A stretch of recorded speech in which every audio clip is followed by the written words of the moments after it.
today we are going to talk about trauma as a risk and complicating factor in psychosis. And I am thrilled to have Dr. Kristin LaCross here with me.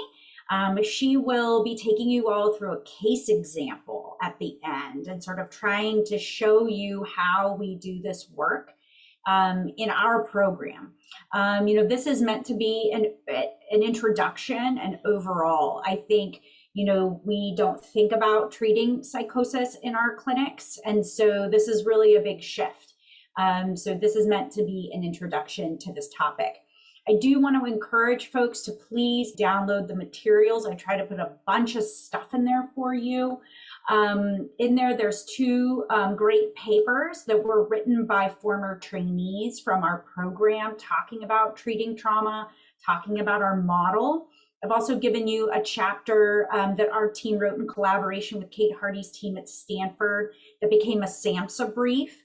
So that's a freely available, sort of resource. And then I made sure to give you copies of the questions that I'm going to be referring to today so that you can refer to them. It just seemed a little bit easier to me as I was talking. So I'll start off and then I'm going to turn it over to Dr. LaCross. All right, so this is going to be a presentation in two parts. First today is assessment. We're going to talk about what trauma is. We're going to provide an overview of the negative consequences of trauma. We're going to talk about trauma as a risk factor in psychosis. And then we're going to pivot into how do we assess trauma in our coordinated specialty care model. We're going to come back next month. Our next monthly training is on treatment. And so we're going to provide an overview of evidence-based treatments for trauma, treating trauma in psychosis, and then we'll go over our TI-CBT model, TI-CBTP model of psychosis. Again, I'm giving you those resources now. You can go ahead and read all of it, but we'll kind of come back to it again next month. So one of the pieces, we've gotten some feedback from our learners, and we, some of your programs are brand new, some of you are well established, and people are like, oh, what am I supposed to do with this information? So we're now going to put that in the slides so we can sort of orient you to where you should be thinking. So if you have an established CSC program, I want you to be thinking, how are you currently assessing and treating trauma? What are the new approaches that we're going to talk about in this series that you could integrate? If you're a newer CSC program, maybe you have a newly established team and you're putting these things into place. I want you to think about how you're going to integrate this into your screening, assessment, and treatment process. If you have a collaborative program, like we have a program where my team at UC Davis is providing the direct care and I'm collaborating with multiple remote counties. So they're identifying people and linking them to me. I want you guys to sort of think broadly, how do you assess and treat trauma in your community, in your broader program? Because that will definitely be part of the services that we provide. So hopefully this gives everybody kind of a place where you're sitting today and what you're supposed to be thinking about. Okay, so let's make sure we're all clear on terms. When we talk about a traumatic event or a trauma, we are talking about an event that is supposed to expose you to actual or threatened death, serious injury, or sexual violence.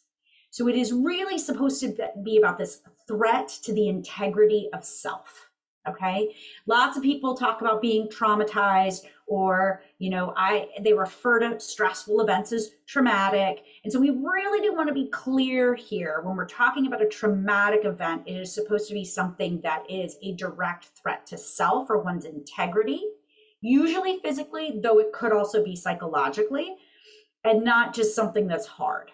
So we want to be clear on what we're thinking about here and talking about. Okay.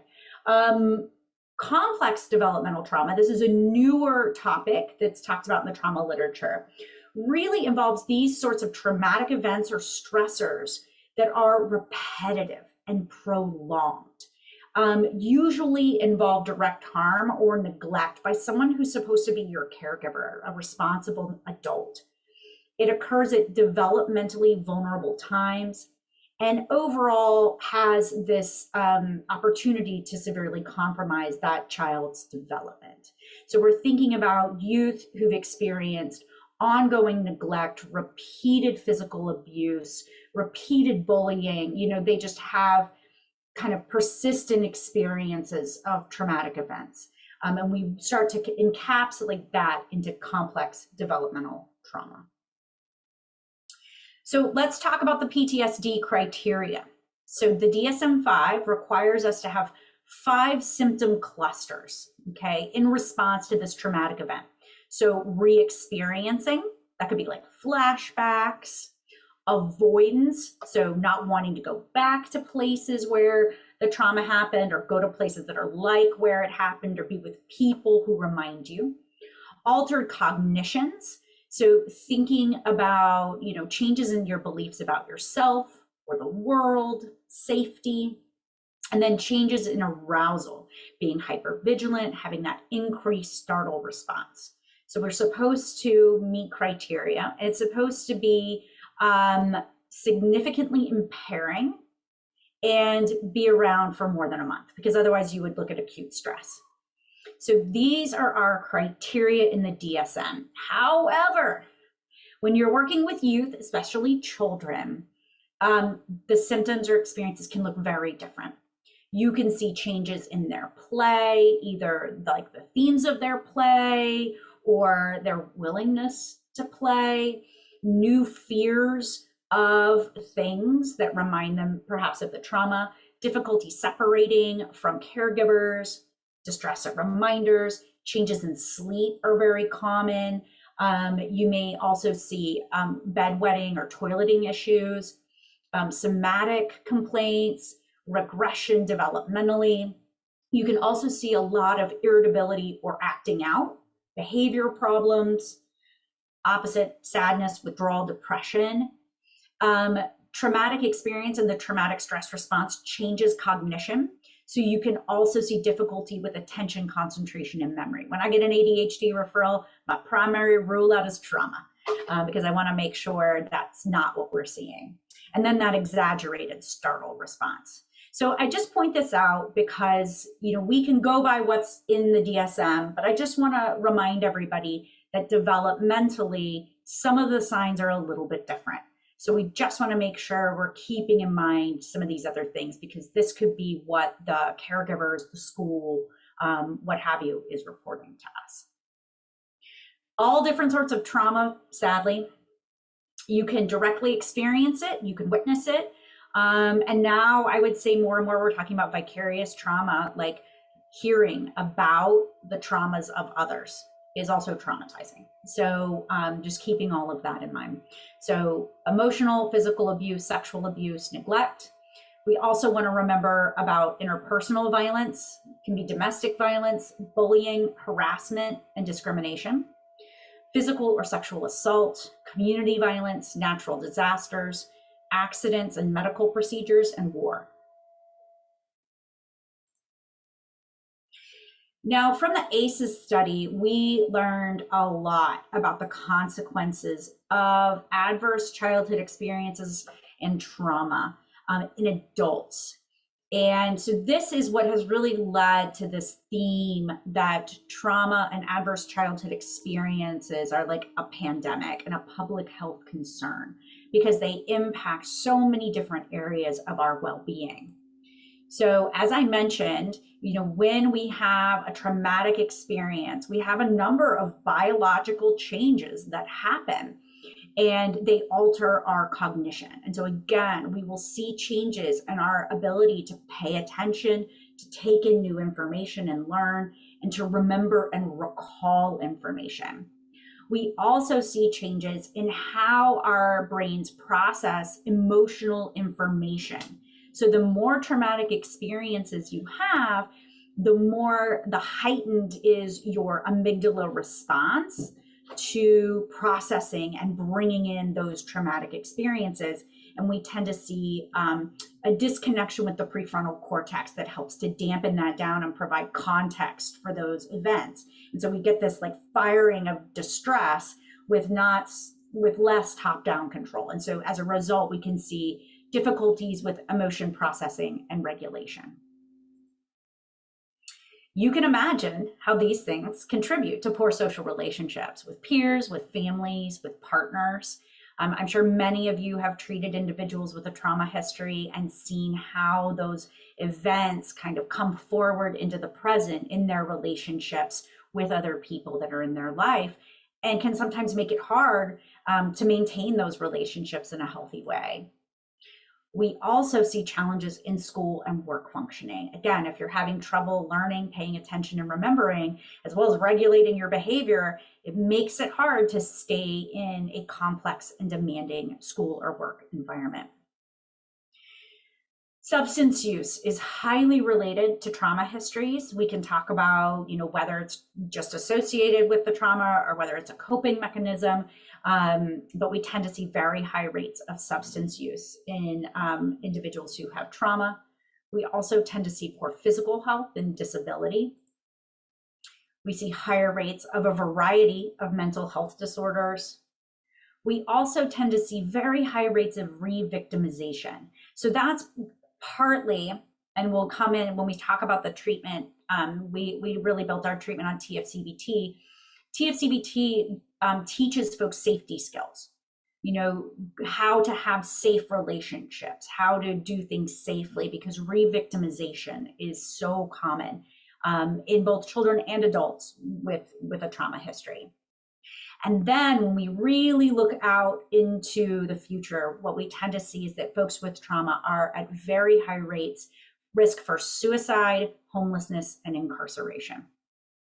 So when you look at this grouping of poor outcomes, you can really see the burden that trauma places on the individuals it affects, and why we all should be caring about it as a mental health and public health pandemic. Okay, so we are here because we also serve psychosis, and trauma in psychosis is common. So when we look at rates of PTSD in the general population, we see that on average about 6.8% of the population meets criteria for a PTSD diagnosis. When we look at individuals who have had their first episode of psychosis, that rate is closer to 1 in 4.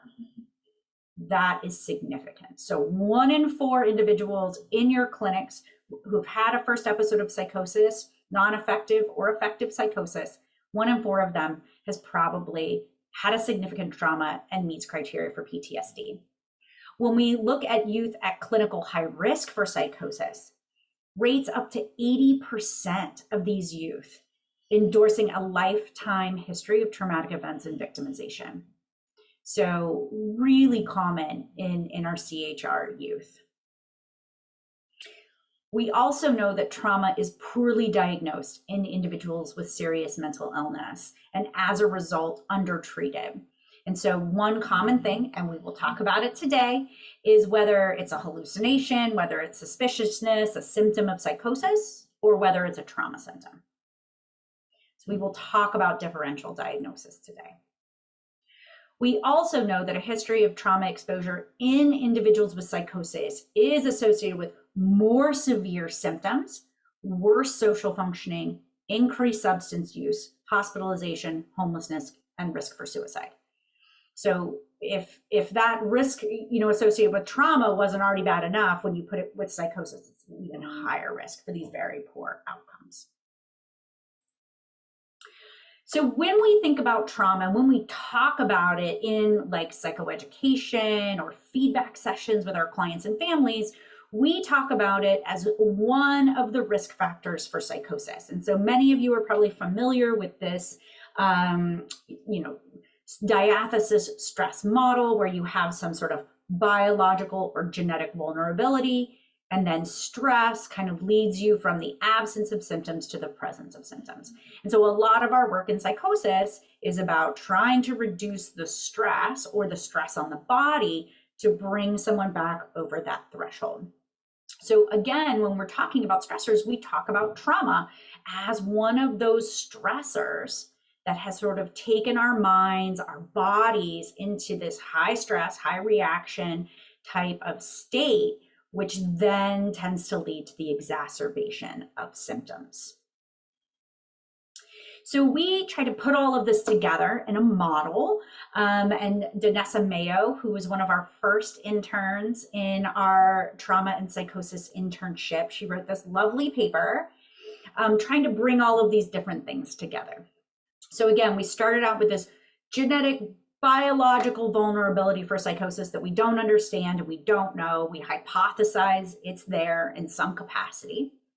And we then consider how there's an interaction. So this person who has some sort of biological vulnerability has a traumatic event or events in the case of complex trauma. And from there, again, thinking of it perhaps in childhood, we have this altered developmental trajectory where we see those brain-based changes in emotion regulation and coping skills, maybe negative views of self and the world, perhaps aggression, poor social functioning, changes in brain structure and functioning. And these things make the individual at increased risk for poor response when they are stressed. And so increased vulnerability. And as a result of these things, they may begin to have psychotic-like experiences. They may begin to hear maybe attenuated symptoms like whispers or mumbles, or begin to be more nervous in dark places or by themselves. You know, you see that flavor of like, is this trauma? Is this paranoia? What's happening for this youth? They're starting to have unusual experiences. And as a result, because of their prior trauma, and then because of these social and cognitive difficulties, they're at risk for future trauma. So they are more reactive to threat, they have poor behavioral and cognitive control, they may engage in more high-risk behaviors like substance use, they may be less likely to engage with treatment, maybe because of these challenges have reduced social supports, and then we begin to see this development of mental health challenges like mood, anxiety, behavior, and maybe even some PTSD symptoms. But now they're at increased risk and maybe they're traumatized again. And it continues this cycle of sort of shifting the brain, shifting the view of the world, changing their social support network, maybe limiting their ability to engage in work or school, and it continues this cycle of the development of psychotic-like experiences. So what do? We're like sitting here being like, wow. I know when I first started reading this literature, and I started reading this literature because of clients in our clinic who were sitting there saying like, hey, my voices are better, but I'm still not sleeping because I was raped when I was a child. And I keep having flashbacks. And I was like, oh, how can we do better? So I started reading the literature and I realized, I was like, wow, this is common and we're not doing a good enough job addressing it. And so, you know, I was really at that place of like, what do I do? How do I do better by the clients we serve? So now that you're all sitting here with me in that point of distress, you know, there are guidelines for treating trauma from the National Child Traumatic Stress Network, the National Center for PTSD, the American Academy of Child and Adolescent Psychiatry. All of them have guidelines on the assessment and treatment of trauma. So, what I'm going to do is sort of go over this approach that we have developed over the past 7 years in our clinic for assessing and treating trauma. And what I'm going to talk about in this is we're going to talk about creating a trauma-informed environment for the clients and the staff. We are going to talk about using trauma screeners that assess events and symptoms and how we're going to incorporate that into our standard assessment. And then in the next session, we're going to talk about providing evidence-based care. Okay. So SAMHSA's trauma-informed approach, and some of you may be very familiar with this. Again, I gave you our handout on this, you know, our little pamphlet on it, and it'll cover all of these things in more detail. I do want to be clear. I keep hearing people say, we provide trauma-informed care. And I want to be very clear that that's necessary, but that is not sufficient for addressing trauma in any population. It is great for us to be collaborative, but we really have to actually provide trauma treatment, evidence-based treatment, if we want to see improvement. So we do want to integrate our understanding of trauma into all of our aspects of care. Again, from the client level all the way to the staff level. Very important. So we highlighted 6 core SAMHSA principles in that document that I've shared with you. We want to make sure people feel physically and psychologically safe in our clinics. We want to make sure that, you know, they feel like the surroundings are safe, that the clinic is welcoming, and that they feel safe in whatever room they're seeing their clinician in. You know, so for example, if you have a female client who has a male clinician, having the male clinician sit between the client and the door, probably not a wise choice. Many of us have learned these things, but it's good to reinforce them here. For us to be transparent in our work so that folks can trust us. Individuals with a trauma history don't trust people. They don't trust the world. And so how can we create and build trust with our clients? And really that's about transparency and what we're going to do.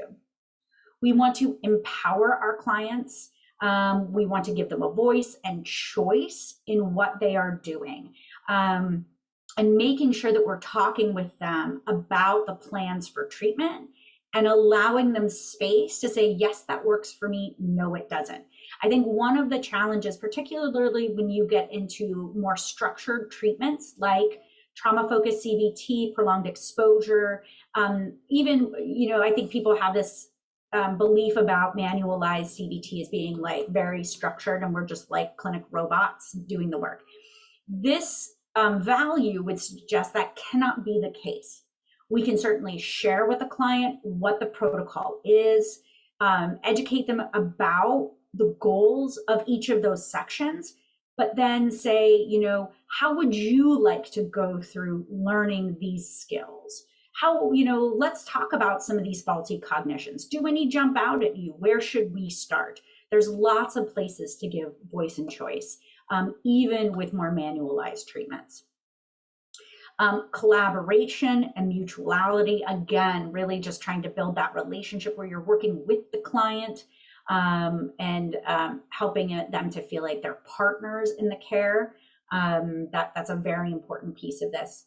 Providing peer support. I think this has been one of the most important roles one of our peer case managers has taken, sharing about trauma history with clients with a trauma history and talking about that within her experience of psychosis. And then always considering the impact of history, gender, and culture and how those things come into play to disenfranchise, traumatize groups and individuals within our communities and in our clinics. Okay. So let's think for a second, because I said we're going to think about this from client all the way up to staff. For any of you who have worked in a trauma-focused organization before, you will know about vicarious trauma and how it leads to burnout. Hearing these difficult stories day in and day out takes a toll on the clinicians who are serving these clients. And so that means for us as leaders of programs, we have to create an organizational climate in which our staff feel heard and supported in managing these difficult cases. Because I can say, you know, you can have folks serving trauma clients. That's really hard. When you now have clients with trauma and psychosis, that's even harder. They're very, very challenging cases. And so being mindful that you're not asking your clinician to carry a small rock up this mountain, you're asking them to carry a boulder up the mountain. And what does that need in supervision, in organizational structure, and in support? So we use the ProQual to manage these reactions. So for any of our sites who are involved in EPI-CAL, and we did your site visit, you did some questionnaires. And in those questionnaires, you probably remember struggling to do the consent and payment forms and whatnot. You did a whole bunch of questionnaires on REDCap. And in that, we actually had 2 pieces of the ProQual, because we knew during COVID, we were all so burned out. And we were worried that you guys joining this network would be an additional burden. And so we wanted to get a sense of how literally tired and burned out you are at the beginning so that we could accommodate that. We could help your leadership think about where you are and what supports you may need to be successful in the EPI-CAL project. So if site leaders are sitting here being like, "Ooh, where's that data?" We're working on it and we will give you feedback, but we do have that data. But I really encourage systems who do this sort of work to use the ProQual regularly. Usually you do it quarterly and check in with staff about how they're doing. Again, as leadership, as supervisors, it is our responsibility to create safe spaces for processing these experiences, because otherwise, and I've seen this happen in my own clinic, the staff just, I like to call it feeling vomit, but they just dump their feelings on each other, right? They're walking down the hall and they're like, "Oh, Sally, I just had the worst session," and blah, blah, blah. And they just spill out all of the feelings and trauma that they just heard about onto their coworker. And so their coworker is now, "Whoa, that's intense." And they will process it with each other, which sometimes is helpful, but overall just increases stress within the whole team. And so this is where a supervisor is so important for us to find ways to support our staff in processing these things within supervision, or within group supervision in a way that is supportive and helpful, rather than just letting the staff dump on each other. So we're really going to shift from this idea of self-care. I think all of us would love a nice back massage right now, but we also know that's not going to solve our difficult work situations. So, we really have to shift from telling people you need to read some books or do some self-care to like thinking about how we can create that within our organization, within our environment. And I've heard from some of our meetings that we've been having that Dr. Arashevsky's had with some of our sites, some of you guys are already doing an amazing job of this. And it's really exciting to see how much you've invested in supporting your staff. But for others of us, maybe this isn't the area where we've been able to focus over the past 2 years. So we do want to really think about how do we as an organization support the wellness of our entire staff. And so some of the things that we've thought about is ensuring access to mental health support, confidential, hopefully free mental health support, making sure all of your staff, so if your staff don't have benefits, thinking about that, if you have peers or something that might not have benefits, how do they get access to mental health support? And then for me as a supervisor, I try really hard to look at my staff schedules and make sure they're taking their breaks, make sure they're stepping away for lunch. Can they take a walk, like trying to bring some physical activity? And for me, if I'm in supervision and I'm saying, I'm just not seeing your breaks on your schedule, where are your breaks? That helps the staff to understand this is a priority to our organization. Your wellness is a priority. And it really does take problem solving to help them work those things in. So some of them might choose to do exercise, some of them might choose to do mindfulness activities, but really trying to bring that into their workday has been one way in which we've tried to manage this. And then you can do fun things like getting together and having, a Zoom party or having a distance get together, all of those things help to support social wellness and cohesion as we're still facing a very difficult time. So here we are at assessment. We've got a client, they're coming in, we're going to be seeing them for an evaluation. What are the things that we need to think about? So in our assessment, there's going to be some core pieces. We're going to look at psychosis symptoms, we're going to look at trauma symptoms, and then we're going to look at risk behaviors. And so for those of you who took my suicide risk assessment and management, you're like, "Ooh, I missed that part." Please check it out in the videos online. So we're going to talk about each of these sections. So you can think of this in a couple of different ways. I have heard recently that CalAIM is going to be requiring mental health practitioners, mental health sites to assess ACEs. And I am betting that they are going to pick the ACEs that they have chosen for the rest of Medi-Cal, which is the pearls. So what we have in Beehive is the pearls version of the ACEs. So it's already there. So if you were wondering about data collection on that, we've got you covered. This is the child version right here.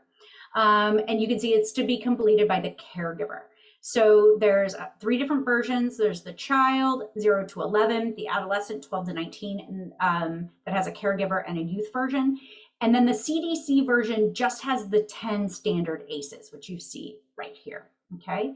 And I just want to stress to everybody that this is a screener of adverse experiences, not a trauma measure.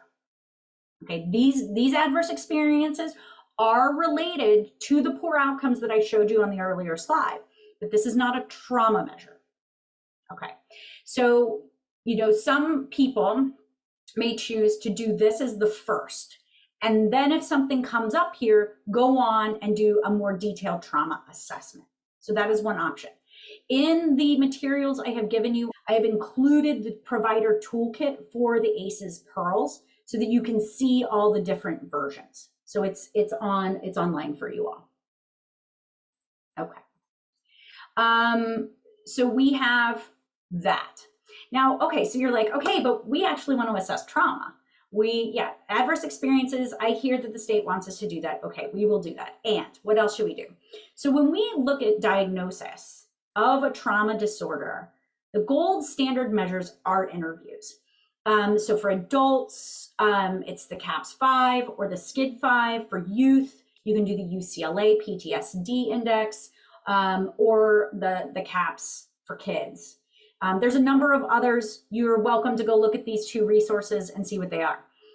I know my staff do not have time for another interview, hence why we picked self-reports. So these are trauma screeners. And the 2 that we have chosen, there are others, but I'll just tell you why we chose what we chose. For adults, the life events checklist, plus the PCL-5, the post-traumatic stress disorder checklist for DSM-5, and then the CAT. The reason why we chose these, and these are also available in the trauma bundle in Beehive, they measure both traumatic events and trauma symptoms. And you need these things to be able to make that diagnosis.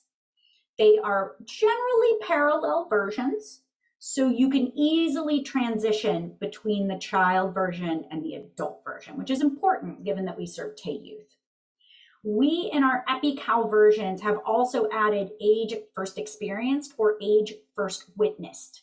So when folks are doing this in a self-report version, you can see how far back some of these traumatic experiences go. So here's an example from the CATs that is in Beehive. So the first step, you select the traumatic events. There's 18 of them. And then we ask you about the age. So have you ever, before the age of 18, been slapped, punched, or beat up by your family? No? Yes? I don't know. And then we give them the prefer not to say.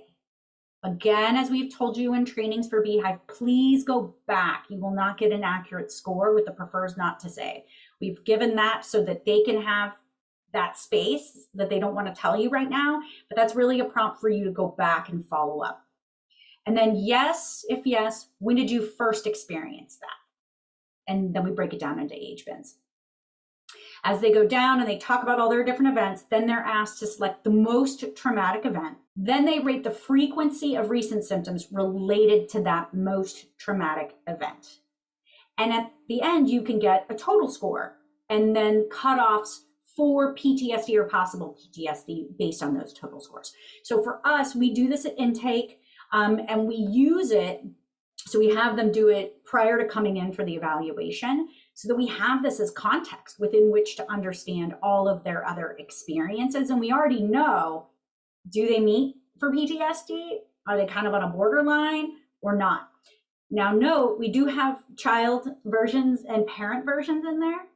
So there may be some disagreement, but just keep that in mind as part of your assessment. Okay, so stepping back, going back to the circle, right, in that assessment section. I've just talked about how we usually do the assessment. We do it with these two self-report measures, the PCL or the CATS. That's what we use. So then we've also got our SIPs, and we're going to use that for our severity of psychosis symptoms. We've got our SCID, and that's going to help us think about mood, substance use, as well as PTSD. If we think there's something there and we want to use that module to do an evaluation. And then maybe other anxiety disorders. Is there anything else here we're sort of wondering about?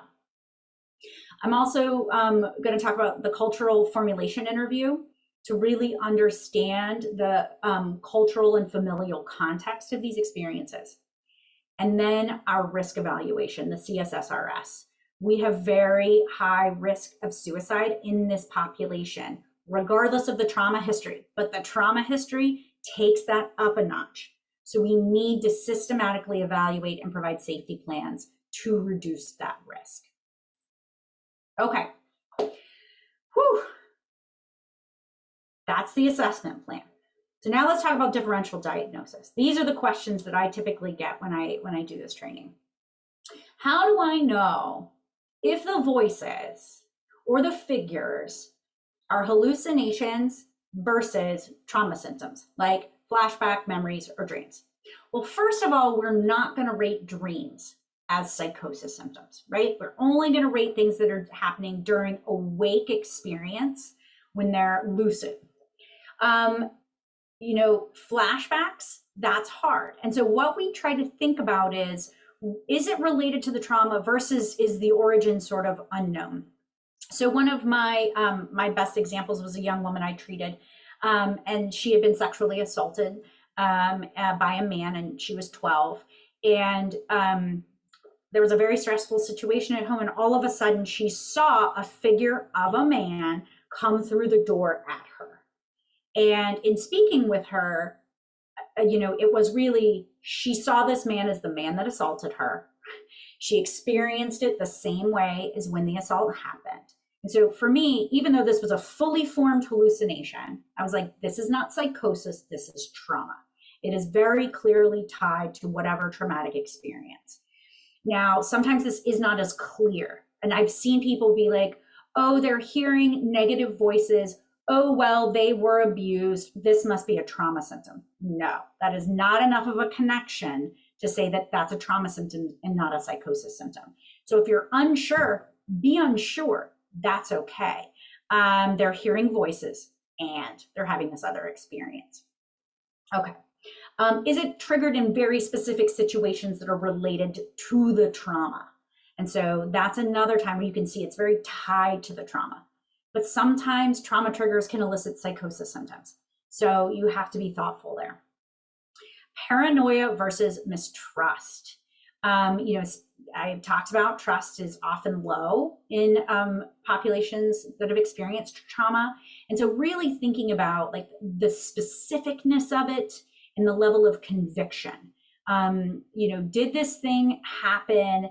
100% sure, even though other people say it didn't happen, and this isn't the person who did it. That's more psychotic than a trauma.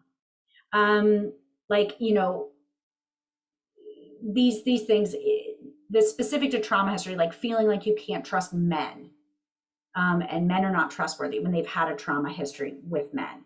You again want to kind of dive in there a little bit. Is it a specific man, someone you know, someone you don't know, trying to sort of understand, could this be more related to psychosis or not? And then dissociation versus delusion. So feeling like you're out of your body, you're not tied to reality, that can be a dissociative symptoms. That can happen in psychosis, and it certainly happens in trauma. But a delusion of feeling like something is in your body or has taken you out of your body. There's this external locus of control that really, a being came in and went into my body and it wasn't me. That is more psychotic than someone who's saying like, I was just sort of there, but I felt like I wasn't connected. That can be more of a trauma symptom. Other challenges, the reality of the incident. Did this even happen? Our approach to this is it happened until proven otherwise. I have seen multiple cases where there was the report of some experience that happened, and you then go back and something did happen, whether it's the level of the traumatic experience they're reporting, maybe not, or how it happened. Like, remember, the experience of trauma changes the way our brain works and thinks and remembers things. And you get this fogginess sometimes around things. But I have seen also many people question the reality of a reported trauma. And then the next year, we then get confirmation that something did happen. So always believe the person. It's very upsetting to not be believed. This is where also you really want to engage collaterals and review records. If the event turns out not to be real, process the distress around that experience rather than the event itself. So, we had one client who thought that she was raped at a club in Sacramento, and her girlfriend was there, and her girlfriend was like, I was with her the whole night and this did not happen. And so the treatment really revolved around trying to process the client's distress around the experience of being raped at the club, as opposed to whether or not it happened. Okay. Rapid disclosure of the trauma. So for those of you who have not had trauma training, please get trauma training. This does not count as trauma training. You want to stop the disclosure. You will have some folks who have told their stories so many times, and they have that sort of numbing that they will just sit there and spit out all of their trauma history. That is exposure. And if they're not doing it in a connected way to the thoughts and feelings that they're having, it's actually not helpful. So you really want to say, hey, I hear that you've had a lot of different experiences. This is really important, and I want to take some time to get to know you as we talk about these. I hear that you experienced, and you can do a high-level summary, but do not get down in the beginning and process the trauma with them. It's not where you want to go. That exposure comes later. Okay. And it may take time to clarify these processes. So just really allowing yourself that space to figure things out. Considering culture and community and language. Again, we really like the DSM-5 cultural formulation. Really important to remember that exposure to trauma varies by community, right? By sex, age, sexual orientation, gender identity, socio-political situation. There's a lot of things that affect exposure to trauma. Same thing for response to trauma. That can differ by the individual, the family, and the community. Really remembering that if a whole community experiences the war, they might not see that as a traumatic event. They might just see that as what happened in 1995. So just keeping that in mind. Language challenges. This is super important. This is important for psychosis. The lack of access to qualified professionals means you have to rely on interpreters. I have to rely on interpreters. And it is so important because these concepts can get lost in interpretation. So here's an example of, a statement in Spanish by a mom during an assessment for her son, and her other son had died. And so you can see here, she's saying, always feel my son with me. He's my son and he's always with me. That's not a hallucination. That's her experience of her son after his passing. And so we were trying to assess, was the brother also seeing the son? And so you can see how a lot can get misinterpreted in that translation. So just be careful. And make sure that you have things translated into languages so that folks can understand the symptoms and concepts that you're explaining to them in treatment. Okay. Post-assessment, give feedback. And in here, this is just an example of being ambiguous. They have some symptoms that are consistent with persistent auditory hallucinations, but they also meet criteria for PTSD. We know these things are related. We can teach you skills to manage both. Over time, we'll get to know how these things interact with each other. So the way we sort of do this is we do screeners first. So they come in with those screeners, done. Okay. We usually start with the global social and role functioning scales to kind of get them warmed up. People don't mind talking about that stuff. And then we pivot to the SIPS-P scales. And so we do those positive symptom scales. Okay, from there, we're able to usually determine if somebody's eligible or not. That's always our first question, right? And then we'll be able to go into that sort of mood differential, substance use differential. We only do the overview of the SCID, which with the anxiety symptoms, just to see if it's like, could this be OCD or could this be something else? Are there substances we need to take into account? Because that's where we would go next. And then we integrate the CSSRS in the mood module of the SCID, because you're going to assess suicide there anyway. So that's where it comes in at about the middle. And it usually, I'll be honest, takes us 3 hours to get through all of that. It's hefty, but it's thorough. We have 7 minutes. So I am acknowledging that Dr. LaCross might not have time to get through all of this. And if not, we will have her weave it into the next presentation so that you can get the rest of it. Thank you so much, Dr. Niendam. I wanted to give you guys the vignette of Roger, who is an example of somebody, who presents at the clinic with both a history of trauma as well as psychosis. So a little bit of background about Roger. He's a 17-year-old biracial male who identifies as African American.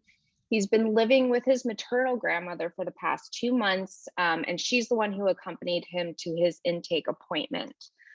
He was referred by his primary care physician after complaining about sleep problems, and it turned out that these sleep problems were related to his belief that his mother and his younger brothers are actually reptilian aliens. And so he went 2 days without sleep because he feared that he also would be, quote unquote, taken over by these aliens. And this led him to move out of his mother's house and into his grandmother's house, where he felt more comfortable. And so at his intake appointment, a clinical interview was conducted. He denied any kind of significant medical history, prior psychiatric hospitalizations or treatment. He did endorse some experimental drug use in the past month, including cannabis and Adderall. And then he also disclosed some social drinking since the age of 14. Typically, it's just 2 beers, but on occasion, he has binge drank 5 to 10 times since he was 14. After completing certain modules of the SCID, he was given a diagnosis of schizophrenia. The onset was early June of 2021. He endorsed delusions, including what I mentioned before. His family members are reptilian aliens, as well as mind reading delusions, that other people can read his mind. And he also endorsed hearing voices, and his interpretation of this was that these were the aliens trying to communicate with him. And then he was also, him and his grandmother were given the CATs, the youth version and the collateral version. So this is Roger's results. You can see he endorsed quite a few traumatic events: natural disaster, serious accident, robbed, being assaulted by someone in the family, outside of the family, and seeing someone in the community getting assaulted, seeing someone in his family getting assaulted, and he endorsed that the seeing his mother getting beaten by her boyfriend was the most traumatic event that he experienced. And you can see here, he endorsed quite a few symptoms of the CATs, resulting, it's hard to see here, but it's a score of 40. And on the CATs, a score of 15 or higher is considered clinically significant.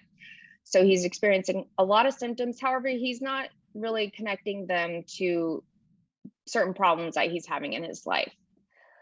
His grandmother, on the other hand, endorsed some different, some similar, but some different traumatic events. To point out item number 8, he did not endorse that, but grandmother said that somebody older had touched his private parts when they shouldn't. She wasn't sure which event was most traumatic for him, but considered number 8, the sexual assault, being most traumatic. And then similar to Roger, she also seemed to recognize a lot of traumatic symptoms, a score of 35, which is just a little bit lower than Roger's score, and also identified that these symptoms are causing problems in certain areas of his life. So there's differences in what Roger endorsed and what his grandmother endorsed. And so we want to revisit that about what events actually happened and what didn't. And so after doing some further interviewing, there's a little bit of explanation about what Roger endorsed versus what his grandmother endorsed. I'll just kind of jump to number 8. So there was a report that grandmother knew about, that there was suspicion that his father had sexually abused him, but Roger denied any recollection of that. And so that's why he didn't mark that on the trauma screen. And he maintained that the most distressing event was witnessing his mother getting assaulted. I know that we are out of time. So the question is, though, does Roger have PTSD? In short, more assessment is needed. There needs to be more investigation as to what symptoms are that were endorsed on the cats are best explained by the psychosis or the trauma. And so you want to think about the onset of symptoms, like did they happen before or after the traumatic event occurred, or before or after the psychosis started, and then as well as the context of the symptoms, whether they're emerging when somebody is experiencing psychotic symptoms or trauma reminders. Excellent. Thank you, Kristin. Hopefully this has been exciting and kind of stimulated your thoughts and your questions. All right, everybody. Happy Friday. Have a good weekend.